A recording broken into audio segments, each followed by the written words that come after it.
Hello student, very good morning to all of you. My name Nishant, I am science teacher. बेटा आज हम आगे के टॉपिक पढ़ते हुए आए हैं। हम लोगों ने लेक्चर नंबर 1 कर लिया, लेक्चर नंबर 2 कर लिया। उम्मीद करता हूँ वो दोनों लेक्चर आप लोगों ने देख लिए होंगे और आपको अच्छे से समझ आ गए होंगे।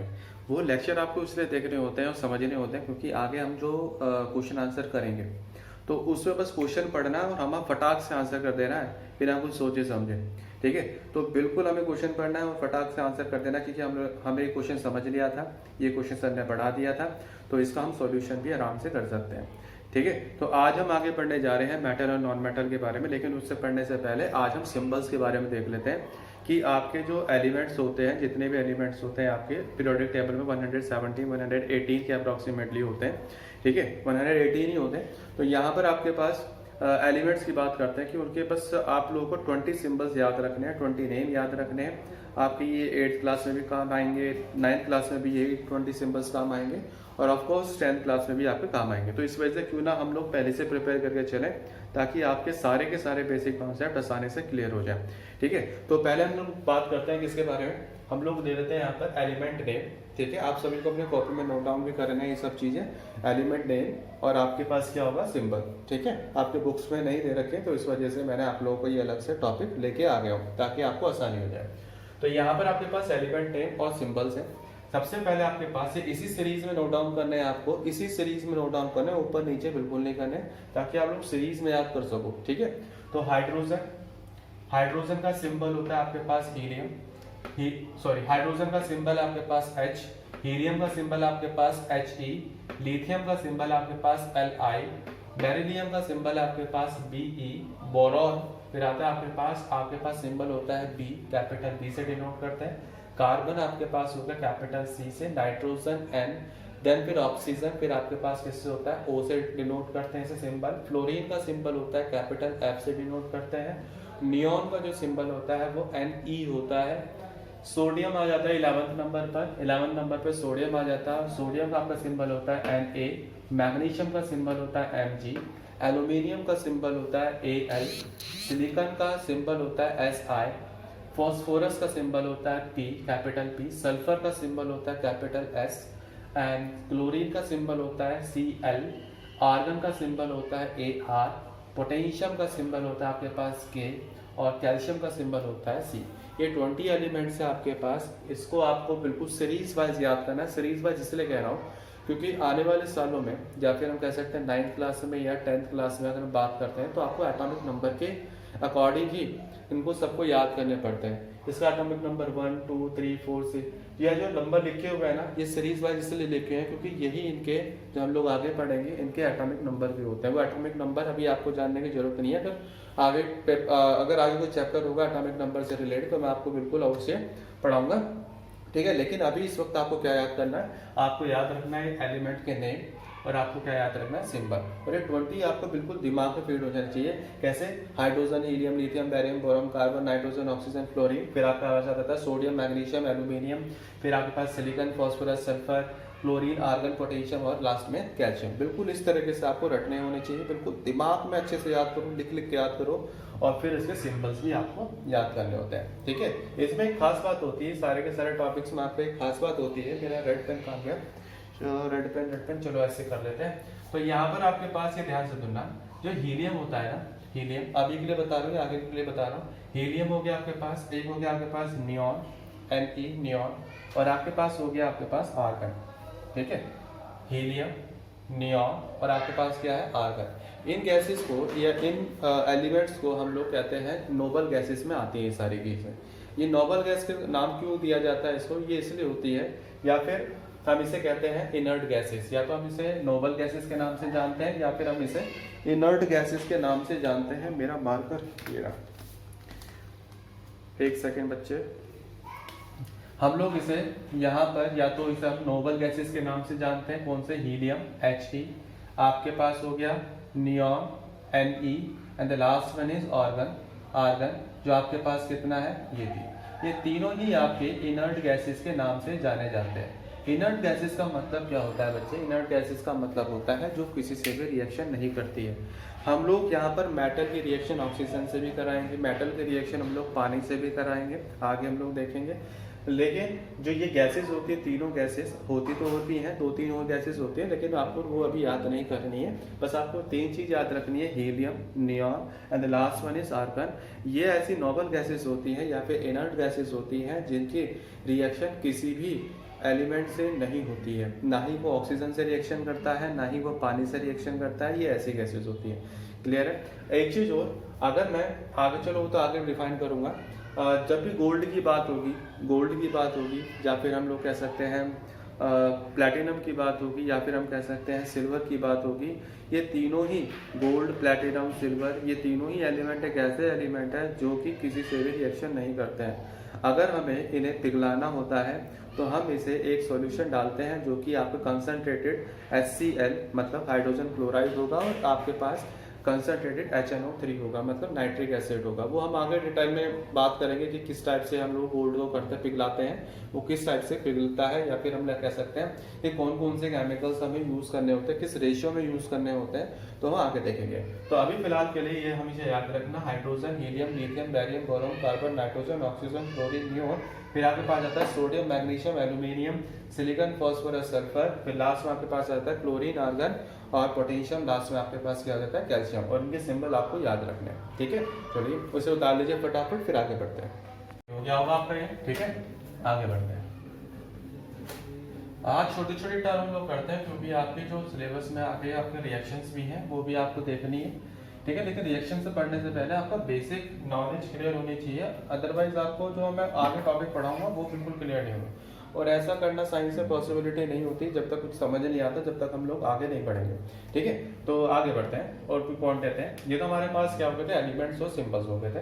अब बात करते हैं हम लोग एसिड की और बेस की। ठीक है, एसिड और आपके पास क्या होता है बेस। ये छोटे छोटे पॉइंट आप लोगों ने याद रखने। एसिड, आपके पास 2 सॉल्यूशन होंगे। ठीक है, एसिड भी होंगे, बेस भी होंगे और न्यूट्रल भी होंगे। न्यूट्रल, ठीक है, एसिड, बेस और न्यूट्रल भी सॉल्यूशन होंगे आपके पास।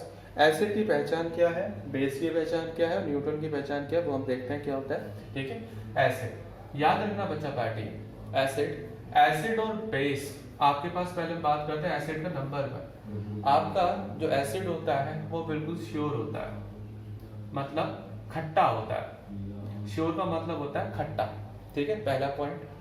दूसरा पॉइंट, आपका जो एसिड होता है उसमें जब हम किसी चीज में उसे डिसॉल्व करते हैं, पानी में डिसॉल्व करते हैं या फिर हम लोग किसी दूसरे सॉल्यूशन पर डिसॉल्व करते हैं, तो हमेशा वो एक चीज देता है, वो देता है H पॉजिटिव आयंस।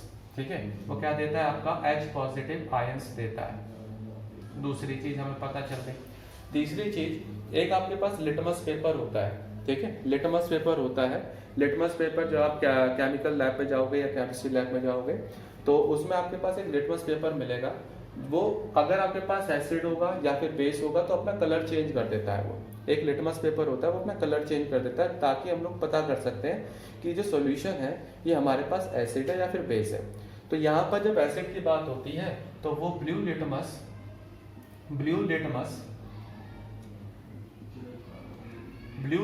से किस में कन्वर्ट हो जाता है, वो रेड में कन्वर्ट हो जाता है। ठीक है, ब्लू लिटमस से वो किस में कन्वर्ट हो जाता है, रेड में कन्वर्ट हो जाता है जब भी हम किसकी बात करते हैं, अभी एसिड की बात चल रही है। क्लियर है बच्चा पार्टी? यहाँ पर एक चीज और आती है, एक आती है आपके पास पीएच वैल्यू। पीएच वैल्यू के बारे में आगे डिफाइन करता हूँ, पहले इन तीनों को बताता हूँ। ठीक है, तो यहाँ पर आपके पास बेस की बात करते हैं। बेस जो होता है वो बहुत ज्यादा कड़वा होता है, बिटर होता है। ठीक है, जितने भी बेस सॉल्यूशंस होते हैं वो सारे के सारे कड़वे होते हैं, मतलब बिटर होता है। दूसरा पॉइंट, ये आपके पास जो होता है वो OH आयंस देता है, OH नेगेटिव आयंस देता है। क्लियर है? OH नेगेटिव का आयंस का इसका मतलब है हाइड्रोजन आयंस, इसका मतलब होता है हाइड्रोक्सिल या फिर हम कह सकते हैं हाइड्रोक्सिल ग्रुप भी कहते हैं हम इसे। ठीक है, हाइड्रोक्सिल ग्रुप भी कहते हैं इसे, मैं यहाँ लिख देता हूँ हाइड्रोक्सिल ग्रुप भी कहते हैं इसे। ठीक है, OH नेगेटिव आयंस ये प्रोवाइड करता है जब किसी चीज में वो मिलता है। तो यहाँ पर आपके पास तीसरा पॉइंट, यहाँ पर जो एसिड था वो ब्लू लिटमस टू रेड में कन्वर्ट हुआ था, लेकिन बेस में क्या होता है, वो रेड टू किस में कन्वर्ट हो जाता है, ब्लू में कन्वर्ट हो जाता है। ठीक है, रेड टू ब्लू। एसिड और बेस को पहचानने के लिए हमें सिर्फ और सिर्फ 3 चीज की रिक्वायरमेंट होती है। चौथी चीज की रिक्वायरमेंट अभी मैं बताता हूँ कि कहाँ पर वो आप लोग पता कर सकते हो। ठीक है, तो ये आपके पास एसिड है जो कि आपके पास श्योर है, खट्टा होता है। आपके पास H पॉजिटिव आयन देता है जब वो किसी में डिसॉल्व होता है। तो आपके पास last one is blue litmus से किस में कन्वर्ट होता है, वो रेड लिटमस में कन्वर्ट हो जाता है। इसी तरीके से बेस जो होता है बिटर होता है, बहुत ज्यादा क्या होता है, कड़वा होता है। और आपके पास ये क्या देता है, OH नेगेटिव आयन देता है। इसे हम हाइड्रोक्सिल ग्रुप के नाम से भी जाना जाता है। और ये किस कलर में कन्वर्ट हो जाता है, आपके पास रेड टू ब्लू में कन्वर्ट हो जाता है। ये चीज आपको ध्यान में रखनी है। ठीक है, ये चीज नोट डाउन करो, फिर आगे पोस्ट करके नोट डाउन कर लो, करो कोई प्रॉब्लम नहीं। ठीक है, हम आगे बात करते हैं। चलिए ठीक है, पोस्ट करके नोट डाउन कर लेना इसे। अब आगे बात करेंगे हम लोग। जब भी हम लोग अभी न्यूट्रल के बारे में भी आ रहे हैं हम लोग कि न्यूट्रल के पास क्या सॉल्यूशन होता है। एक होता है आपके पास पीएच वैल्यू, पीएच वैल्यूज। इसका मतलब क्या होता है, पीएच वैल्यू आपको क्या बताता है, कौन सा सॉल्यूशन आपका एसिड होगा, कौन सा बेस होगा, कौन सा न्यूट्रल होगा। न्यूट्रल का मतलब ना ही वो एसिड होगा ना ही वो बेस होगा, या फिर कह सकते हैं थोड़ा बहुत एसिड होगा थोड़ा बहुत बेस होगा, मतलब बैलेंसिंग में उसे हम न्यूट्रल कहते हैं। ठीक है, न्यूट्रल का मतलब वही है कि ना तो एसिड ना बेस, सीधा सिंपल इस बात है लैंग्वेज में, या फिर कह सकते हैं हम उसे कि दोनों इक्वल क्वांटिटीज में है, या फिर दोनों इक्वल ना की क्वांटिटीज में है, वो भी हम कह सकते हैं क्या, न्यूट्रल कह सकते हैं। ठीक है, तो पीएच वैल्यू आपको क्या बताता है, पीएच वैल्यू आपको बताएगा कि कौन सा सॉल्यूशन आपके पास एसिड होगा और कौन सा क्या होगा, बेस होगा, और कौन सा न्यूट्रल होगा। अब ध्यान सुनना, अगर आपके पास पीएच वैल्यू, जो आपकी पीएच की जो वैल्यू है वो अगर स्मॉलर देन 7 होती है, स्मॉलर देन 7 होती है, तो आपके पास सॉल्यूशन जो होता है वो एसिडिक होता है। उसका जो नेचर होता है एसिडिक नेचर होता है। ठीक है, उसका जो नेचर होता है क्या होता है, एसिडिक नेचर होता है। क्लियर है बात। अगर मैं पीएच वैल्यू इक्वल्स टू 7, अगर वो 7 के इक्वल है, पीएच की वैल्यू जो आ रही है हमारे पास वो 7 के इक्वल है, तो वो न्यूट्रल होता है। ठीक है, न्यूट्रल इन नेचर होता है, न्यूट्रल इन नेचर। ये मैं सब कुछ आपको इसलिए बता रहा हूँ क्योंकि जो हम आगे टॉपिक पढ़ने वाले हैं इन सब का यूटिलाइज होने वाला है। अब मैं वहाँ पे एसिड की रिएक्शन कराऊंगा, फिर आप समझ नहीं पाओगे कौन से एसिड होते हैं कौन से बेस होते हैं। तो इस वजह से छोटे छोटे टॉपिक मैं आपको पहले डिफाइन कर रहा हूँ। ठीक है, बिल्कुल दिमाग में फिट रखना है। तो आपके पास पीएच वैल्यू अगर ग्रेटर देन 7 होती है तो आपके पास वो क्या होता है, बेस। ठीक है, बेसिक इन नेचर होता है। बात क्लियर हो गई। अगर पीएच वैल्यू 7 से छोटी होती है, सारे के सारे क्या होते हैं, एसिडिक इन नेचर होते हैं। अगर pH value is equal to 7 होती है तो आपके पास क्या होता है, न्यूट्रल इन नेचर होते हैं। और आपके पास पीएच वैल्यू ग्रेटर देन 7 होती है तो इसका मतलब क्या होगा, वो कौन से नेचर के होते हैं, बेसिक इन नेचर होते हैं। क्लियर है बात, सिंपल सी बात। ठीक है, अब आगे देख लेते हैं कि आपके पास एग्जाम्पल से देख लेते हैं। जो आपके पास ब्लड होता है, जो आपके शरीर में खून होता है, उसकी जो पीएच वैल्यू, जो आपके पास ब्लड की जो पीएच वैल्यू होती है वो होती है आपके पास 7.4। 7.4। अब 7 से ज्यादा है, इसका मतलब क्या है, 7.4 बेसिक इन नेचर होगा, ऑब्वियसली बात है। ठीक है, अगर मैं बात करता हूँ किसकी, मिल्क की बात कर लेता हूँ। ठीक है, मैं बात करूंगा मिल्क की, तो इसका जो नेचर होता है वो 6.5 होता है। इसका पीएच वैल्यू मिल्क की 6.5 होती है। और अगर मैं बात करता हूँ एप्पल जूस की, एप्पल जूस जो आप पीते हो, एप्पी जो पीते हो, एप्पल जूस जो पीते हो, आपकी जो पीएच वैल्यू होती है उसकी होती है 3। ठीक है, और मिल्क ऑफ मैग्नीशिया की हम बात करते हैं, milk of magnesia, milk of magnesia जो होता है वो अप्रोक्सीमेटली 10 के आसपास होता है। ठीक है, अप्रोक्सीमेटली इसकी जो पीएच वैल्यू होती है अप्रोक्सीमेटली 10 के आसपास होती है। मिल्क ऑफ मैग्नीशिया क्या होता है, आपने सपोज करो आपकी एसिडिटी बन जाती है, पेट में बन जाती है एसिडिटी, जब कोई ज्यादा खाना खा लेते हैं आप लोग और पेट में बहुत जलन सी महसूस होती है, तो आपकी मदर या तो इनो देती है, ठीक है, इनो देती है, और या फिर आपको कोई दवाई देती है, सिरप वगैरह देती है ताकि आपके पेट को आराम लग जाए। तो वो जो आपके पास देती है ना दवाई में, वो आपके पास क्या होता है, मिल्क ऑफ मैग्नीशिया ही होता है, जिसकी पीएच वैल्यू अप्रोक्सीमेटली कितनी होती है आपके पास, 10 होती है, मिल्क ऑफ मैग्नीशिया।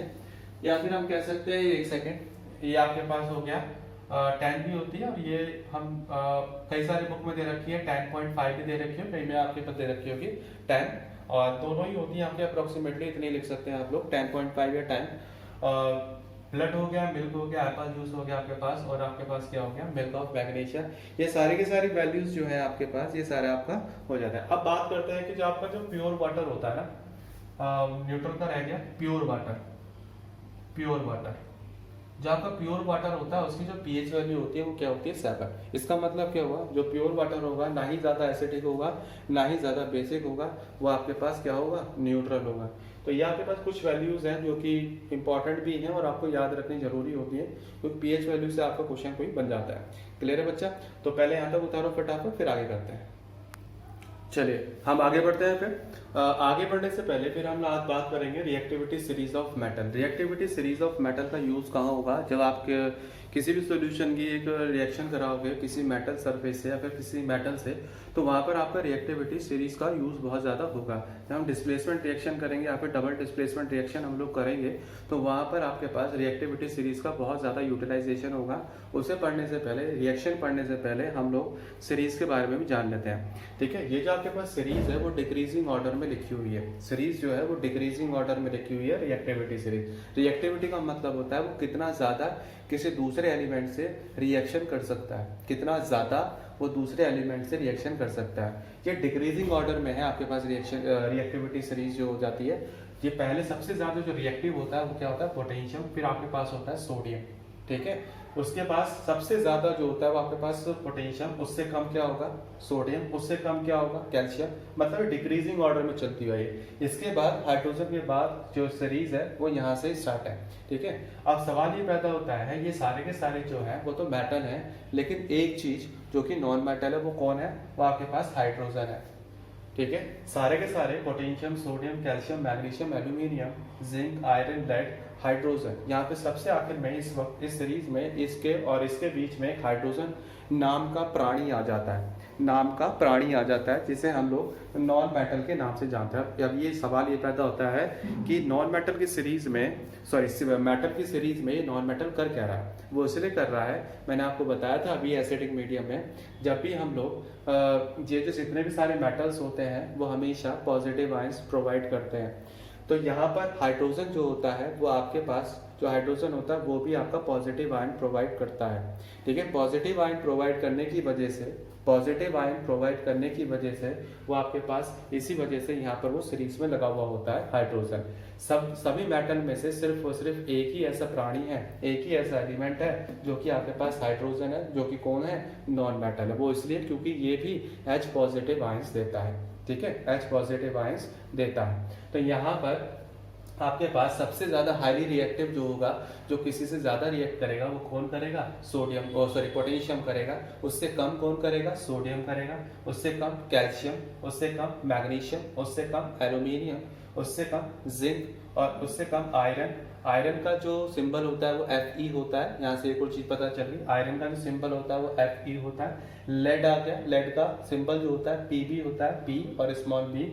हाइड्रोजन का आप जानते ही कैपिटल H। कॉपर, कॉपर का आपके पास होता है Cu। मरकरी का होता है Hg। और आपके पास हो गया सिल्वर Ag। और गोल्ड हो गया आपके पास कौन सा, Au। ये इसके सिंबल्स होते हैं, ये आपको बिल्कुल दिमाग में फिट रखने। अब सवाल ये होगा कि आप लोग इसे याद कैसे करोगे। ठीक है, और ये भी आगे होगा कि हाईली रिएक्टिव एलिमेंट जो होता है, जो हाईली रिएक्टिव मेटल होता है, वो लो रिएक्टिव मेटल को घर से बाहर निकाल देता है। इसका मतलब क्या है, अगर सपोज करते हैं कि पोटेशियम है आपके पास, एक पोटेशियम है, एक आपके पास यहाँ पर दूसरे रिएक्शन में या जिससे आप रिएक्शन करा रहे हो उसके साथ आयरन है, तो इसमें से लो रिएक्टिव कौन हो गया, लो रिएक्टिव हो गया Fe। इसका मतलब रिएक्टिव का मतलब ये समझ लीजिए कि ताकतवर, कितना ताकतवर है। ताकतवर कौन है सबसे ज्यादा, पोटेशियम ताकतवर है। और आयरन क्या है, कम है ताकतवर। तो जो ज्यादा ताकतवर होता है वो अपनी विजय प्राप्त कर लेता है। ठीक है, वो विक्ट्री हासिल करता है बहुत जल्दी, किस पे, कमजोर पे। तो इसी वजह से यहाँ पर भी ऐसी होता है, जो ज्यादा ताकतवर होता है, जो हाईली रिएक्टिव होता है, वो कमजोर आदमी को घर से उठा के बाहर फेंक देता है, भाई तू यहाँ से लेकर, तेरी जगह नहीं है, मेरी जगह है। क्लियर है बात? तो यहाँ पर जो भी हाईली रिएक्टिव मेटल होगा, अब अगर मैं एल्यूमिनियम और जिंक में से कंपेयर करूं तो कौन किसको उठा के फेंकेगा, एल्यूमिनियम जिंक को उठा के फेंक देगा। क्यों, क्योंकि एल्यूमिनियम ज्यादा ताकतवर है और जिंक क्या है, कम ताकतवर है। अगर मैं एल्यूमिनियम और लेड की बात करूं तो कौन ताकतवर है, एल्यूमिनियम ताकतवर है, ऑब्वियसली बात है। तो पीबी को वो उठा के बाहर फेंक देगा। तो तो ये आपके पास डिक्रीजिंग ऑर्डर ऑफ क्या है, आपके पास रिएक्टिविटी सीरीज है। अब अब सवाल ये होगा कि याद कैसे करोगे। देखो सिंपल सी ट्रिक है, आराम से बतानी, आराम से दिमाग को फीड करनी है। कहना, ठीक है, आप भगवान जी को मानते हो, भगवान जी को मानते हो, कृष्ण जी को मानते हो, बहुत लोग कृष्ण जी को मानते हैं, तो कृष्ण जी का एक और नाम होता है कहना। कहना कहते हो ना, कान्हा जी आ गए, कान्हा जी ये करेंगे, कान्हा जी वो करेंगे। तो देखो कहना, कहना के का मतलब के एन ना का मतलब होता है कहना, ठीक है। कहना आपके पास सी का मतलब होता है कहना जरा आलू फीके पकाता है। सिंपल सी बात ये है। देखो ध्यान सुनो, या फिर ऐसे कह सकते हैं कहना, कहना का माली, मैं यहां लिख देता हूं कहना का माली। ध्यान सुनना, कहना का इसका मतलब आपको पता चले कहना, कहना का के का मतलब होता है का, ठीक है। कहना का माली, जो माली होता है MALI माली, आलू, ए का मतलब हो गया आलू। कहना का माली, कहना का माली आलू जरा, जरा फीके, फीके पकाता है। याद हो गया ना, पकाता है। अब देखो सिंपल सी बात है, काना का माली, जो काना का माली है आलू जरा फीके पकाता है। याद हो गया, सिंपल। काना का माली आलू जरा फीके पकाता है, ठीक है। अब इस बार कौन है आगे आओ, सिंपल। कौन है, कौन है आगे आओ, क्लियर। आओ दोबारा देखो, याद हो गया, सिंपल सी बात है, सिंपल सी ट्रिक से याद हो गया आप लोगों को। एक्टिविटी सीरीज कोई पूछ लेगा तो चुटकी बजाते आप लोग कर लोगे। क्या है, काना का माली आलू जरा फीके पकाता है। काना का माली आलू जरा फीके पकाता है। कौन है आगे आओ, कौन है आगे आओ। याद हो गया ना, सिंपल तरीका है। तो चलो ये रिएक्टिविटी सीरीज और आपका आज कितना हो गया, एलिमेंट्स के नेम, 20 एलिमेंट्स के नेम, रिएक्टिविटी सीरीज, और जो एसिड और बेस में मैंने डिफरेंस बताए थे, पीएच वैल्यू के बारे में बताया था, वो चीज आप लोग आज डिस्कस कर लेना, ठीक है। उससे रिवीजन जरूर कर लेना ताकि आपके सारे कॉन्सेप्ट आने वाले उसमें टाइम में सारे क्लियर हो जाए। क्लियर है बच्चे, ठीक है। उम्मीद करता हूँ याद हो गया होगा। काना का माली आलू जरा फीके पकाता है, कौन है आगे आओ, कौन है आगे आओ। क्लियर है। चलो आज के लिए इतना रखते हैं। घर में रहिए, सुरक्षित रहिए। जय हिंद, जय भारत, और रिवीजन जरूर करना, ठीक है। टाटा, बाय बाय।